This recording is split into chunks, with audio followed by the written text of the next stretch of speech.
Still on the search of that one true love? On the limbo in this crazy world of dating, marriage, relationships? Well, listen to the Golden State Media Concepts Relationship Podcast, your one-stop podcast for everything about relationships.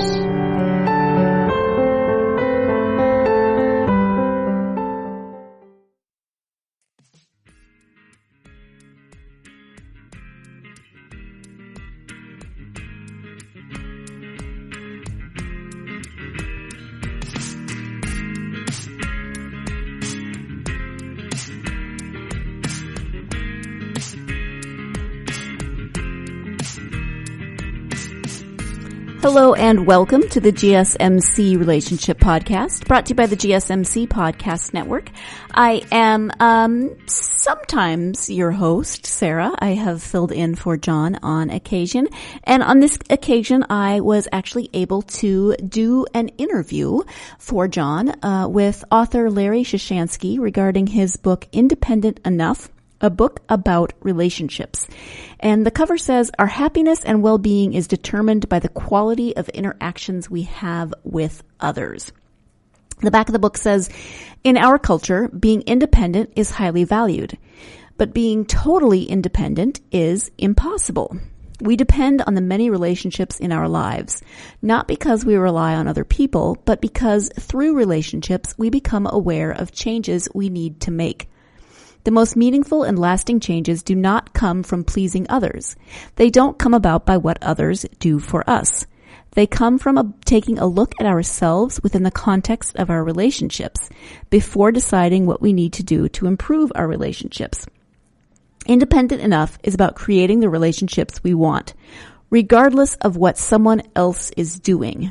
It's about becoming happier by maintaining enough psychological distance to remain intact and staying close enough to have meaningful interactions. Being strong enough, insightful enough, and persistent enough, we can lead our relationships in the positive directions we want them to go. That is the description of Independent Enough by Larry Shushansky. Larry takes the experiences that he's had in his own life, not only his personal experience, but also his experiences as a therapist, and brings them together in this book to talk about what it means to be independent enough, what that means for our relationships. That, you might hear that sentence on the front of the book, our happiness and well-being is determined by the quality of interactions we have with others. That doesn't mean that our happiness is dependent on others.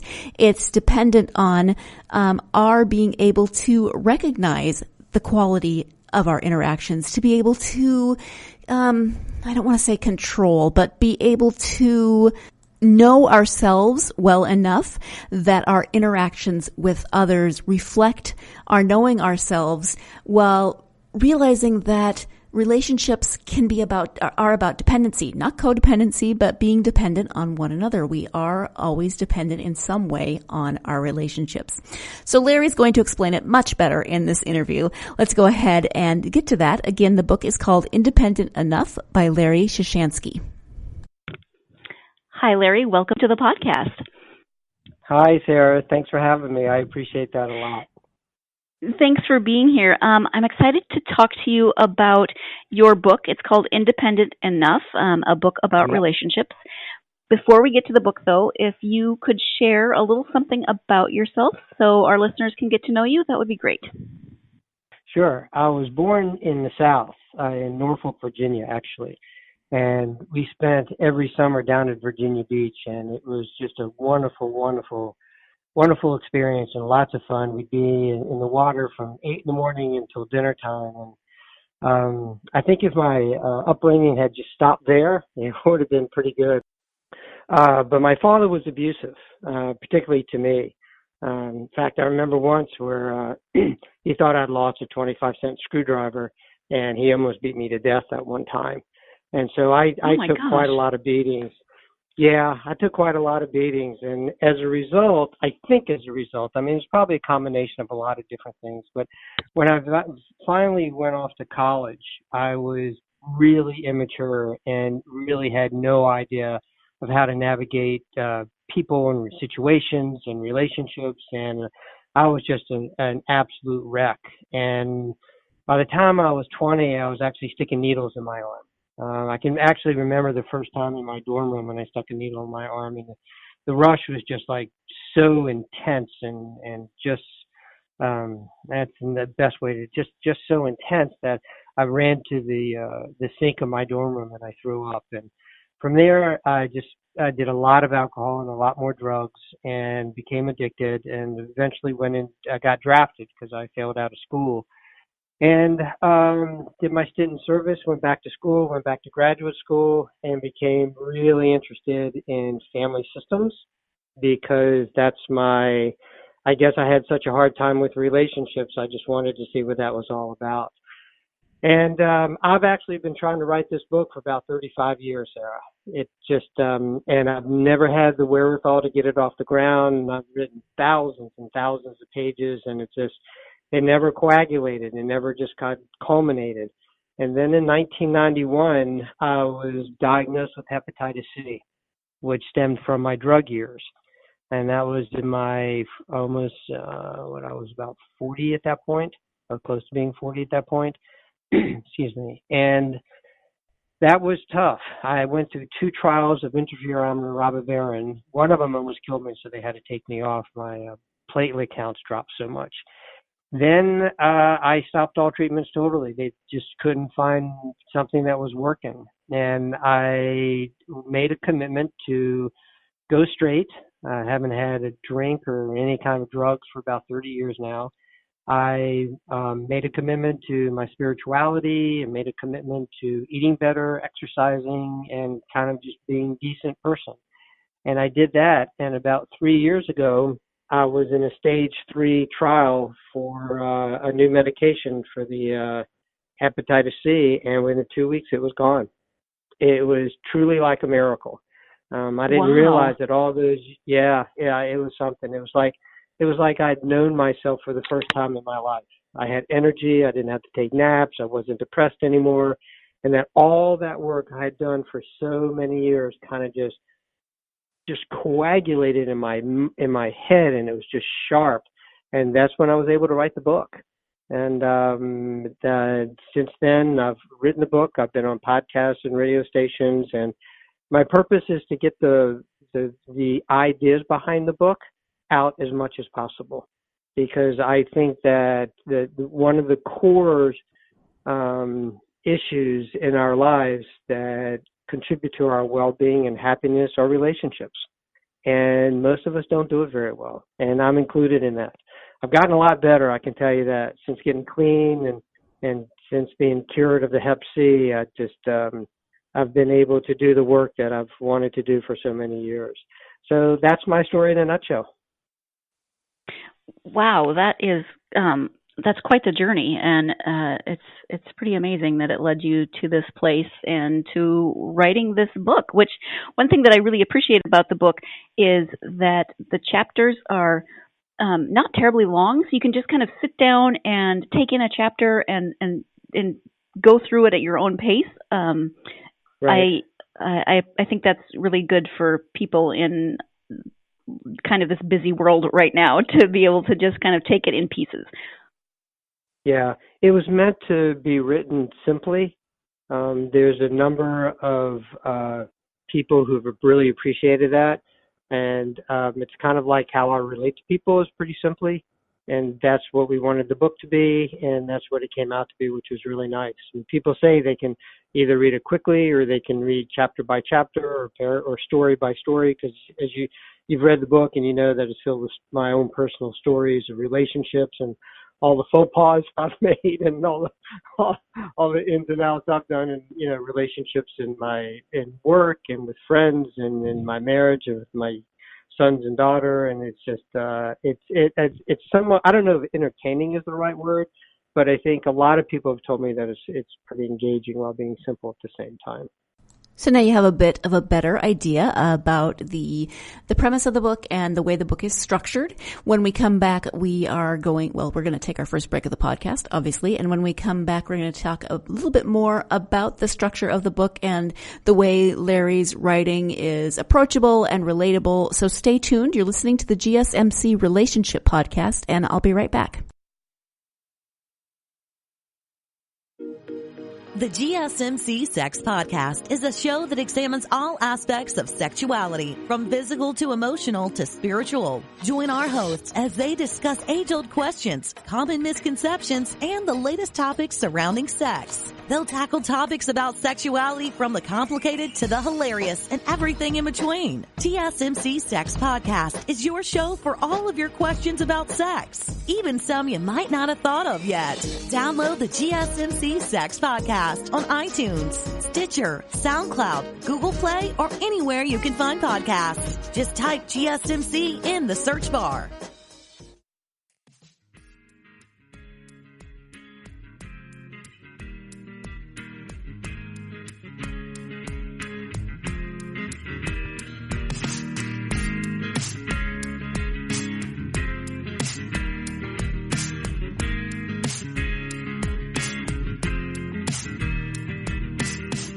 Welcome back to the GSMC Relationship Podcast. I am speaking today with Larry Shushansky about his book, Independent Enough.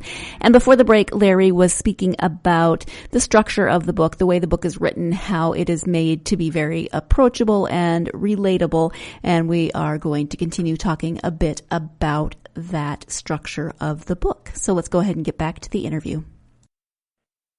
Yeah, I think it's really relational. Not to use a pun, but it's very relational. So that while it's not like you're right, entertaining might not be the right word, but it's very relatable, and you can see where the stories are coming from, and it's easy to step into those stories as you tell them.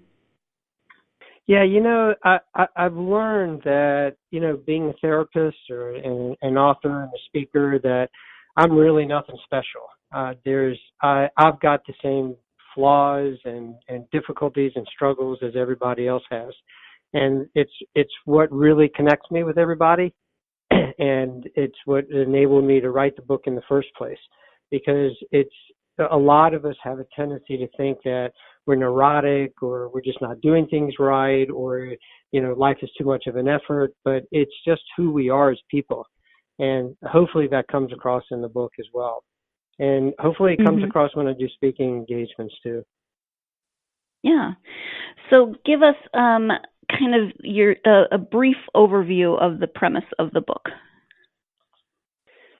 The premise of the book, one of the core ideas behind the book is I believe that all conflict in all relationships stems from dependency, but not all dependency creates conflict. I think every relationship that we're in, there's a certain amount of dependency that's involved in that. Our short relationship here, in terms of our talking, I'm dependent on you to kind of lead me and to get this podcast out. You're dependent on me to be somewhat stable and logical and reasonable about the way I present, and to try to have the best quality podcast as possible. So we have a reliance or a dependence on one another. And the closer we are to people, the more those dependencies grow. In our society and in our culture, there's this strive towards being independent totally. And I just don't think that's possible to do. Dependency is an integral part of any relationship.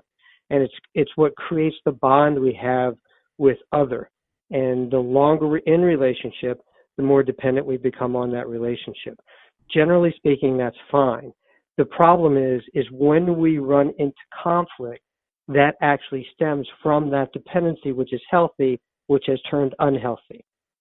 So basically, anytime we rely on someone else for our well-being, and that person does not carry through the way we want them to carry through, that's oftentimes what creates the conflict. Whether it's something simple from being late to being messy to intimacy needs and sexuality, and just across the board, it's our disappointment in other and our trying to get other to do what we want them to do. And that's what creates most of the conflict. Again, it's when we depend on the other person for our well-being and the expectations for that. And generally speaking, we can run fine with that. But when that doesn't work, that's what creates the conflict. So the idea behind the book is that when we enter into the conflict, it's important to, and we do this, what I'm about to describe is what we do anyway. If we have any level of success in any kind of relationship, whether work relationship or even us doing this podcast together, or friendships or long-term intimate relationships or family relationships, if we have any level of success, what I'm about to describe is what we do unconsciously anyway. We just don't know it. And so what it's about is that when we enter into conflict, it's about taking a step back away from the relationship and getting what I call the noise. That means getting all the criticism and judgments and all that fuzziness about the other person out of our heads, as well as getting the criticism and judgments about ourselves out of our heads. And that's an important step. And most of us don't do this. We live in a culture that is constantly blaming others. If you look at politics, I mean, it's what it's all about. It's all about they did this, they did that kind of thing. And it's almost a knee-jerk. We almost learn it from the time we're very, very small, that I didn't do it, it's their fault kind of mentality. And so what this first step is it's taking a step back and getting all of that stuff, all the judgments, all the criticisms, all the thoughts about the other person and ourselves out of our heads. And a lot of times you can even physically remove yourself to get that kind of distance. Not withdrawn though, but it's just enough distance to calm our minds down. And that once we're able to calm our minds down, then we go into self-reflection. And self-reflection is not about taking personal responsibility. It's about who am I in this conflict? What part am I playing in this conflict? Am I being overbearing? Am I being too passive? Am I being aggressive? Am I being a victim? Am I being whatever it happens to be, what is my part of this? Am I being overly dependent? Are my expectations too high? Do I there's so many different parts of the self-reflection that we can get into. But once we do that self-reflection and we say to ourselves, this is who I am in this conflict, then we can make a decision about what we want to do that's tied to the self-reflection. For example, if I think I'm being too passive in a conflict, then I can decide to learn how to be more assertive in this conflict. So first I get the noise out of my head, then I look at myself and I go, that's a pretty passive stance in relation to the other person. So I'm going to learn how to be more assertive in relation to this person. So then I do what I need to do that. I could read, I could go into therapy, I could just come up with more assertive statements in my mind. I could work on myself. And that's what healthy relationships do. It's about personal growth. And that when I find what I need to do in relation to the other person, which by the way is generally what I need to do in life. It's not just with our intimate partners, the people that we're having the conflict with. These are characteristics, let's say, with assertiveness that I've probably had to develop my whole entire life. So I start to learn, I think in my mind what I need to do. And then once I make that decision about what I want to do, I step back into the relationship and I practice my assertiveness. Now, the last step is that we have this image in our heads anytime we make a decision like this, and we kind of play it out without even knowing it of what it's going to look like, what our part's going to look like, and what the other person's part's going to look like. Very, very seldom does that ever work out like we planned it in our heads. So when we step back in, real probably, it's not going to work out like we wanted it to work out. So then we have to repeat the steps all over again. And this process of taking a step back, self-reflecting, making the changes we want to make, and stepping back in a relationship is what self-growth is all about. And it's that self-growth that creates healthy relationships. We often think that we're at the mercy of other people. If they would just be nicer, if they would be kinder, if they would be more loving, if they would be more understanding, we often think our relationships would be better. What we do is disempower ourselves. But when we follow this process, either naturally or consciously, I mean, either unconsciously or consciously, we take control. We can create the kinds of relationships we want, regardless of what somebody else does. And that's a pretty novel idea for most people. Again, most people think it has to be the other person to change for my relationship to be what I want to be. But I can actually lead a relationship, not in a domineering way, not in a controlling way, not in an abusive way, but in a self-growth way. And as I grow, that's how my relationship can grow as well. So that's it in a nutshell. Okay, well, thank you for that. One thing that I appreciate about this book is that, the tagline is a book about relationships. And I think often when people hear the word relationship, they tend to think romantic relationship. And right. This book can be used for any kind of relationship, romantic, platonic, work, etc. Absolutely correct. Absolutely correct. Because if you think about the work situations that we're in, we become dependent on them as well. We become dependent on our boss and middle management and our colleagues, and we depend on them to do what we want them to do to make our work situations better, kind of thing. So yeah, it can be friendships. I mean, I'm constantly disappointed by my friends. So I called my buddy last weekend, and it was on Sunday, and it was during the Patriots game, and I didn't realize it was during the Patriots game. And he just blasted me, just blew me out of the water for having the nerve to call him during the Patriots game. And so I have to deal with that. This is my best friend, and so I don't want to just knock him out of my life kind of thing. But it's dealing with that kind of conflict because I'm dependent on him and he's dependent on me. And so we worked it out. Well, that's good. One of the ways we worked it out is I know, like today, the Patriots game is on at 4:30, so I won't call him tonight. Note to self, check the Patriots schedule before picking up the phone. Yeah. Exactly right. And that sounds pretty simplistic.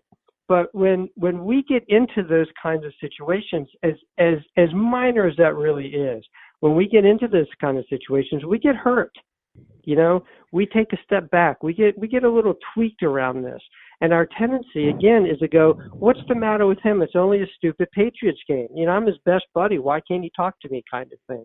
And so we go through all the stuff in our heads, and over time that erodes relationships that we're in, even a good relationship like this, unless we do the work of personal growth that we need to do. I feel like all of us maybe have that one friend that we should know that we can't call during, maybe it's not the Patriots game, maybe it's Dancing with the Stars. For my parents, it's NCIS. We all have that one friend. They have different levels of politeness as to how they reply or respond when you call them, but yeah, we've probably all had a similar experience. We're going to go ahead and take another break. When we come back, we'll be talking about one of these specific examples, one of the first stories that Larry shares in the book about a situation and that he encountered with in his relationship with his wife. So stay tuned. You're listening to the GSMC Relationship Podcast, and I'll be right back. Tired of searching the vast jungle of podcasts? Now listen close and hear this out. There's a podcast network that covers just about everything that you've been searching. Hey! The Golden State Media Concepts Podcast Network is here. Nothing less than a podcast bliss with endless hours of podcast coverage. From news, sports, music, fashion, cooking, entertainment, fantasy, football, and so much more. So stop lurking around and go straight out to the Golden State Media Concepts Podcast Network. Guaranteed to fill that podcast itch. whatever it may be. Visit us at www.gsmcpodcast.com. Follow us on Facebook and Twitter, and download us on iTunes, SoundCloud, and Google Play.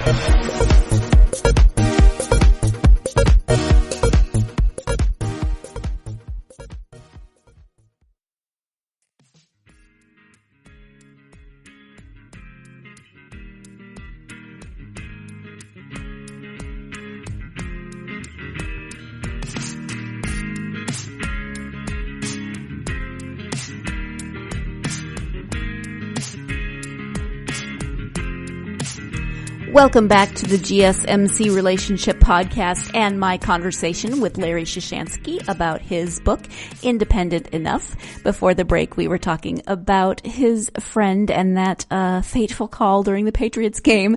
We're going to talk about a different example, this time an example that happened in his relationship with his wife. So let's go ahead and get back to the episode, or to the interview. In fact, the first story that you tell in the book, you talk about the simple fact that you and your wife have different sleep patterns. One of you goes to bed early, one of you goes to bed late. And, you know, it was bothering both of you, so you tried to compromise, and that didn't make anyone happy. And I think that's often how we come at relationships. Well, how are we going to compromise? And that doesn't always work. Sometimes it can, but you went through a process of your own self-reflection. Why am I upset about this? You know, that she goes to bed later than I do. And you figured it out, but you didn't just figure it out and poof, everything was perfect. You know, because relationships, right. we are imperfect human beings, and we backslide all the time. So for me, that's one of the things that I very much appreciate about your book is the reminder that we aren't perfect and we aren't going to get everything right just by, oh, wow, I figured that out. That made sense. Now everything's right in this situation. And you even end the book with repeat. Right, exactly right. That's what it's all about, repeating. I believe that in long-term relationships, again, work relationships, friendships, intimate partner relationships, that there are 3 or 4 key issues between me and other that never get solved. Like this thing about going to sleep together. I mean, my wife and I have settled pretty well, but even this weekend, because she's sick and she wanted me to sleep with her, but I didn't want to get sick, and so we had a little back and forth about that.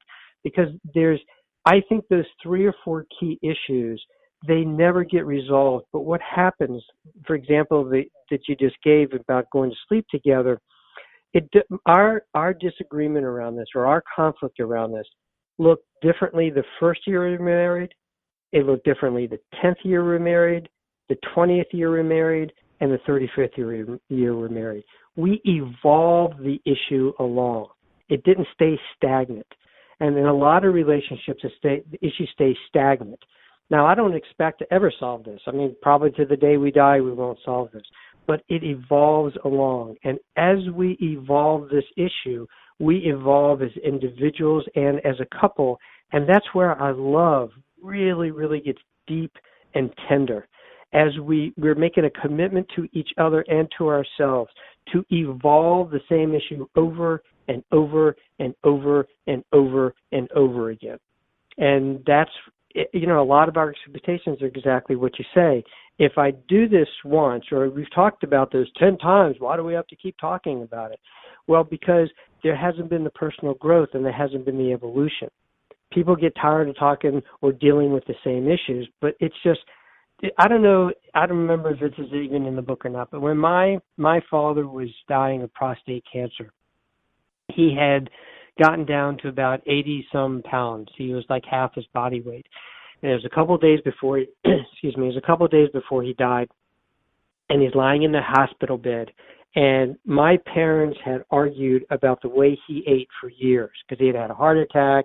And for example, early on in the when we were younger, my mom, we didn't have a lot of money, so my mom would buy these Delmonico steaks like for a real treat, and she cooked vegetables along with it. And when she turned her back, my father would slip into the refrigerator and douse it with ketchup. And they would just be off and running from there, just because he just ate horribly. He just never really took care of himself much when it came to eating. So 2 days before he died, there was this plate of hospital food for dinner in front of him that was across a tray, and a standing tray. And he had finished most of the dinner, and the woman came and took the dinner away. But my mother picked up this pukey green Jell-O and put it in front of him. And she looked at him, and very softly and kindly and with a lot of affection, she says to him, Hyman, you have to eat the Jell-O. And his soft voice, he goes, I'm not going to eat the Jell-O. And in a little stronger voice, she says, you're going to eat the Jell-O. And in a little stronger voice, he goes, I'm not eating the Jell-O. She takes a spoon and she dips it into the Jell-O and she moves it towards him. And with as much energy as I'd seen him have in weeks, he sits up in bed and he looks at it and he goes, I'm not eating the Jell-O, now leave me alone. And he plops back in bed, right? And I say to myself, oh my God, he's dying. Can't you leave him alone? But that kind of commitment was a commitment to this, even to the day he died. They were committed to one another to keep this issue on the table. So he dies 2 days later. He died somewhere between 5 and 7 o'clock in the morning. So they call my mother. They wait until about 9. They call my mother, and she's just beside herself. They were married 47 years. She was beside herself. She calls my nephew to pick her up. She collects herself. She takes a shower. She asks them to keep his body in the room so she can come say goodbye. She gets there about noon. Now, you can imagine he's rigor mortis has set in. It's been 7 or 8 hours. He's probably the death pale white. His eyes are sunken in. His cheekbones are high, is what I imagine. And she said to me, she says, Larry, I walked into your father's room, and I looked at him, and he looked as handsome as the first day that I met him. And I walked over to him, and I kissed him on the lips, and I said, hi, I will never love another man like I love you. And even now it brings tears to my eyes, because that tenderness went along with their conflict around that issue. And a lot of times what we try to do is cut out the conflict in our relationship. But when you try to make it too perfect, when you cut out that conflict, you've cut out a significant part of relationships. And I'm not talking about abuse, and I'm not talking about like yelling and screaming or any of that kind of stuff. But I'm talking more about issues that repeat themselves over and over and over again, and making a commitment to those as an integral part of the relationship. It's almost like a tapestry.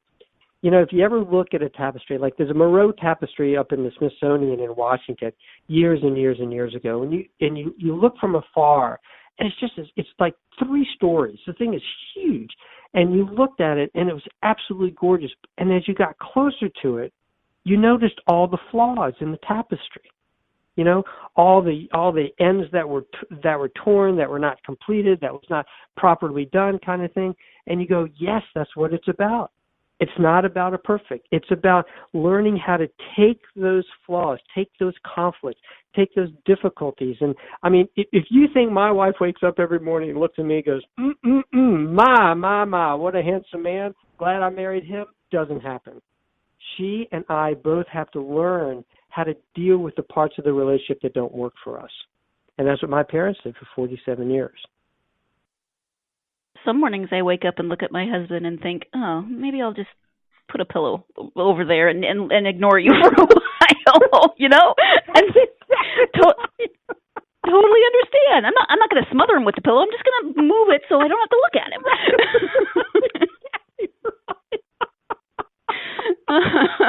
And then other mornings it's like, oh, look at him. He's so handsome and cute and wonderful.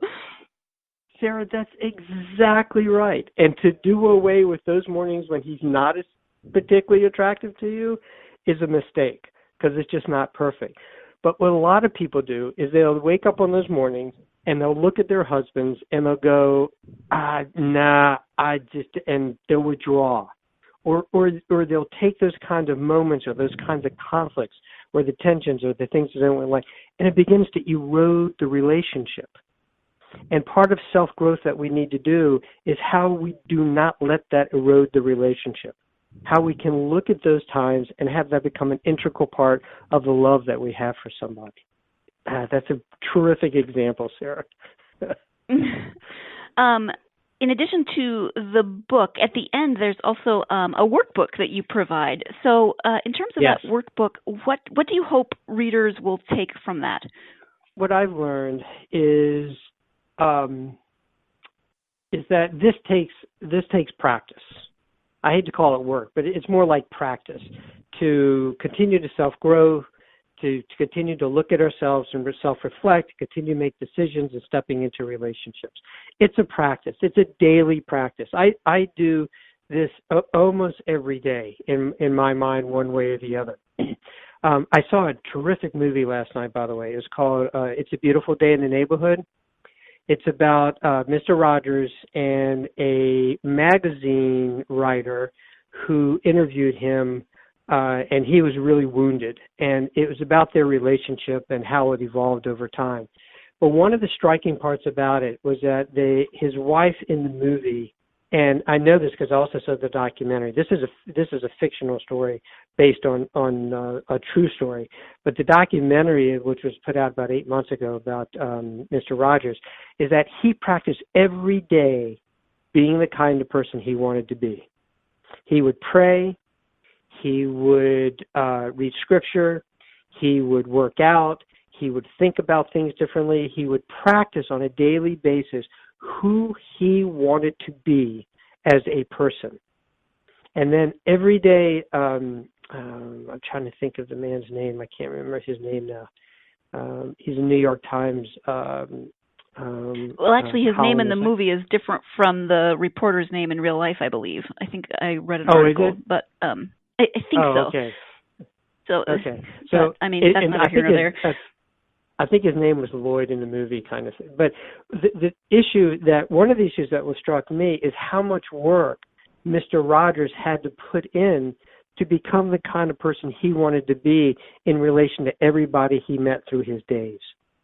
And that's what this is about. It's making that kind of commitment, because we're making a commitment to the relationships in our lives, but we're also making a commitment to ourselves to be the happiest and to be as balanced as we possibly can, to have a picture of who we want to be in different relationships in our lives, and then to practice that. And that's what the workbook is about. It's about practice. And what I try to do in the workbook, because there's what I've learned doing 40 years of therapy, is that people learn at different paces, and they learn the learning styles are different. So what I tried to include was as many different ways of working on the same issue as possible.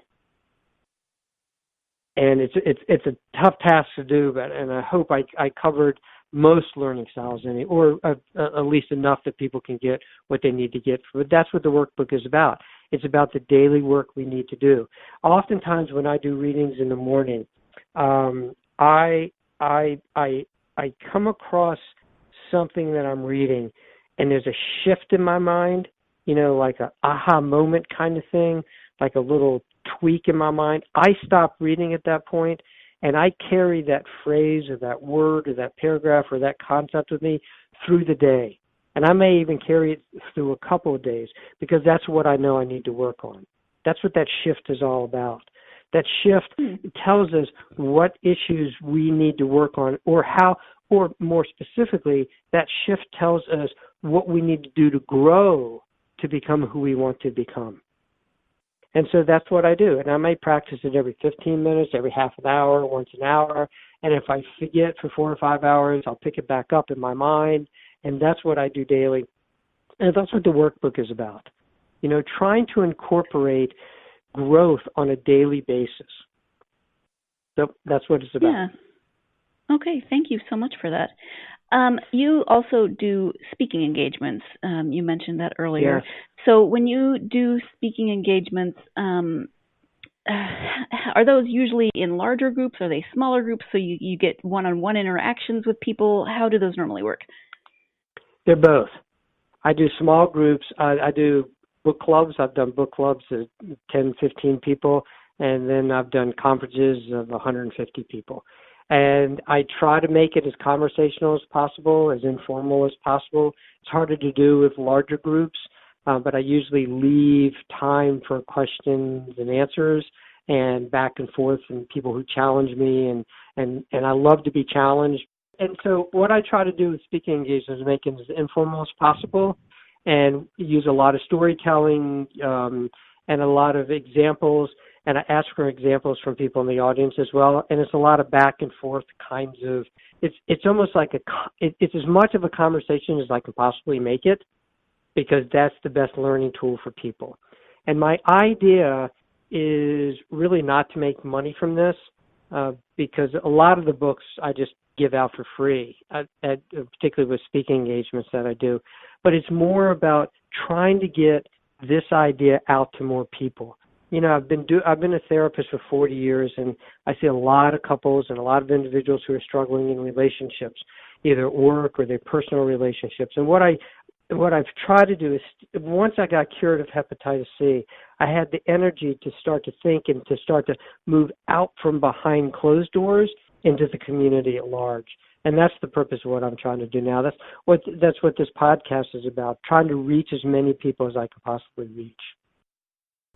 Let's go ahead and take our third and final break of the podcast. And when we come back, the conclusion of my interview with Larry. Stay tuned. You're listening to the GSMC Relationship Podcast, and I'll be right back.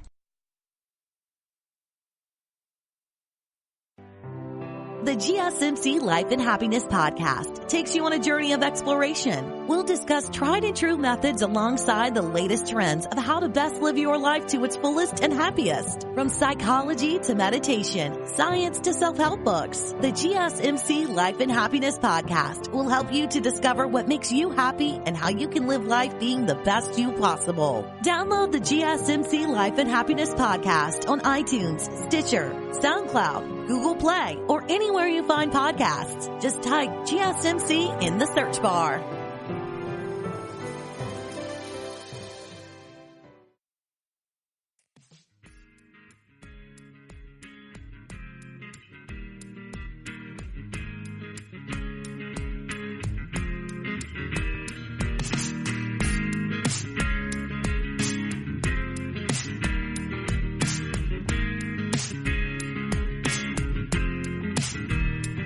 Welcome back to the GSMC Relationship Podcast. I am speaking today with Larry Shushansky about his book, Independent Enough, a book about relationships. And we've been talking about a lot of different topics and a lot of different experiences that he has had and has been able to share in this book. So let's go ahead and get back to the conclusion of that interview with Larry.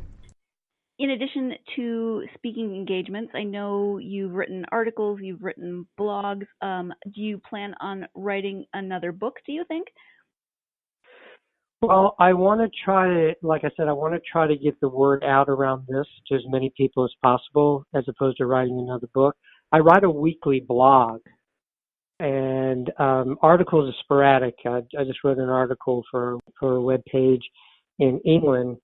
And periodically I write blogs for NAMI, which is National Alliance for the Mentally Ill. But basically I want to try to get this idea that the book presents out to as many people as possible. So before writing another book, people have encouraged me to write a book composed of the blogs. I've been writing a blog for about 3-4 years now, and they think that would make a nice addition to this book, a nice follow-up to this book, but I really want to concentrate on trying to get, I don't know a way to say it other than the word out. I want to try to get the word out around this book. Other than that, I do the weekly blogs, and the weekly blogs pretty much follow the format of the book in terms of personal stories. I don't like telling stories of clients. I feel that that's not a breach of confidentiality, but it's awkward if I tell a story about a client that they've told me in confidence. So I try to keep it as much about myself as possible.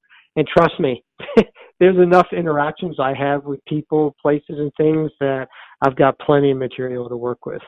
Because like you said earlier, none of us are perfect. Really, it's amazing how much work I've done on myself and how much work I still have to do. And I guess that's a good thing. But I think in this day and age, we so often want that quick fix. We want to pick up a book like yours and just read through it and be like, okay, perfect, I can do that and everything will work out fine. But, life doesn't work that way. Right, and neither do relationships. And as much of a mentality we have that about trying to find the answer in a particular book, we also try to do that in relationships as well.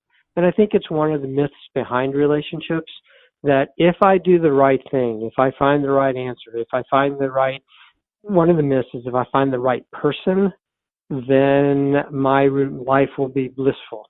My relationships will be exactly what I want them to be. I don't think it's about finding the right person. I think it's about being the right person, whether it be sexual or whether it be out of the bedroom or rather wherever you go with whatever kind of relationships we're talking about. It's really about being who you need to become to make the kind of relationships you want. So that's one myth I think that is really hard to dispel because like you're saying, people want to get really quick, fast, let's do it, let me get on with my life, and so I don't have to struggle at all, but I don't think that's realistic. The other myth, which and this is off topic a little bit, but the other myth, which you brought up earlier, which is about compromise, we are often taught that you need to learn how to compromise in order to have a good relationship. I don't agree with that. I think that compromise is a shortcut to self-growth and moving relationships further. Compromise is basically, I give up something that I don't want to give up. You give up something that you don't want to give up, right? In order for us to minimize or do away with conflict. The problem with that is if I'm giving up something I don't want and you're giving up something you don't want, I'm going to be looking at you to make sure you're doing your part. And you're going to be looking at me to make sure I do my part. So in a way, compromise actually creates a seed of mistrust as opposed to establishing more trust and deeper senses of trust. So that's another myth I think people work with. It's better to hash out, work out, self-growth, move through, continue moving the relationship forward by moving ourselves forward individually. That's the bang for the buck, as opposed to compromise, which compromise is more of a legal thing. I don't know if you've ever been in any kind of lawsuit or any kind of accident or any of that kind of stuff, or a plumber that doesn't do what he or she needs to do and you take them to court kind of thing. It's all about compromise. And legally, when the parties walk away from a compromise, they feel very unsatisfied because it just doesn't do what you want it to do. So I think that's another myth that we live with that's really unhealthy. Yeah, and I host the book review podcast here on the podcast network, and one of my favorite genres is romance, and I love the happily ever after because I like to read books that have a happy ending, but I also know that that's not, the happily ever after is a great way to end a book, but it doesn't really exist. You don't just ride off into the sunset and never fight again. Or well, what you're saying is true. It's the end of the book. So there's what happens next kind of thing. Right. And it's not the end of the story. And we buy that, through movies are the same way, television romances are the same way, blogs, research that we, even therapists will will imply that if you do certain things, your life is going to be so much easier and you're going to go off into the sunset happily ever after. And I think you make a tremendous point. It just doesn't work that way. Now, that doesn't mean we have to be unhappy the rest of our lives. I'm not suggesting that. But to think that we can be in relationships, personal relationships, work relationships, any kind of relationship that we're in, and that's going to run smooth for our entire life, I think is just a setup for all of us. You're exactly right. That doesn't mean you can't have romantic love. You know, there was a book called The Road Less Traveled, put out by a man named Scott Peck. And this was, I don't know, 15 years ago or so, 20 years ago or so. And one of the premises of that book is that all love dies. All romantic love dies. And then what you do is that it takes work to create real love. And so that shifts from romantic love to real love, which is often so disappointing in our lives. And we often say to ourselves, well, this must not be the right person for me. It's not true. It's just that romance always slips away, and then it's up to us to do what we need to do to build that real, deep, deep love. I mean, I feel closer to my wife now than I ever have in my life. In fact, I feel closer to my wife than I have ever felt to anybody in my life. And yet I feel more of a sense of independence from her than I've ever felt in my life. It's like you can't love somebody too close. You have to love somebody at a certain distance, because I think that's real love. And the more and more independent we can become in conflict or in general, I think the happier and more loving you can be, because then you're truly loving somebody for who that person is, as opposed to what they can do for you. And even in sexuality and in romance, it just becomes so much more tender and so much more soft and so much more meaningful and so much more, let me just ease into this. And again, that doesn't last because of the issues and the things that we've been talking about. But over a period of time, there's more and more and more overall times like that. And it's really sweet. Mm-hmm. It really is. Yeah, absolutely. I know you have a website, so tell people where they can find your website and if you have any social media that people can connect with you on. Sure. The website is independentenough.com. On that website, people can actually download the book for free, and you can also access the blogs from that independentenough.com. And if people go to the contact page on independentenough.com, I'll put them on a mailing list. It's a notification of when the blogs are published. That the social media is all independentenough.com, whether it's LinkedIn, Instagram, Twitter, Facebook, it's all independentenough.com. Some of it is Larry Shushansky, independentenough.com, but if you just put up independentenough.com, it'll come up. Okay, easy enough. Thank you. We've talked about a lot today, which has been great. But is there anything that we haven't covered that you really wanted to bring up during this podcast? I don't think there is. I think we've covered the essence. There's a lot of particulars around this that is different for every individual. And if people want, they can actually go to the website, and on the contact page, which is confidential, nobody else sees that, they can ask me questions if they want, and I can answer that on the website. I can't do therapy that way, but I can answer questions, the particular questions that somebody might have, because and that's part of the struggle. There are so many different ways to have good relationships that there really is no one answer. And so I don't try to have an answer to people's relationships or the conflicts or the difficulties in relationships, or when they're not having the relationships they want. It's all set in a process of personal growth and movement. And that's for a million different people. There's a million different ways of doing that. And it's a commitment to self and to relationship to do that over and over and over again on a daily basis.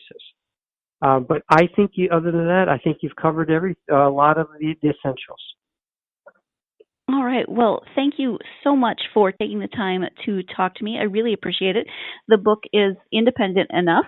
The website is independentenough.com. So if people want to learn more, they can certainly go there and learn more about this really great approach to relationships. Yeah. And Sarah, thank you so much. You're welcome for me being on the podcast, but I really appreciate you allowing me to be on the podcast. That means a lot to me. Thank you so much.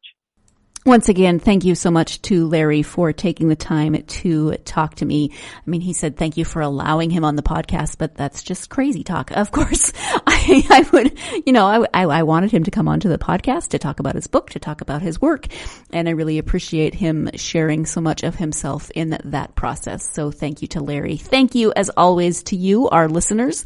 We'll be back. John will be back with another episode on Friday, as usual.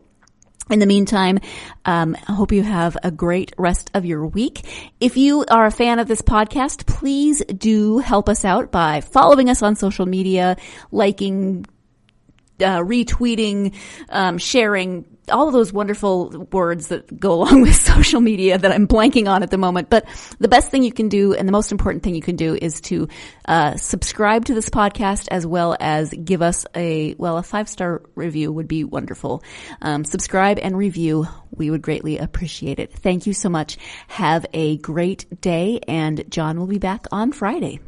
Thank you so much.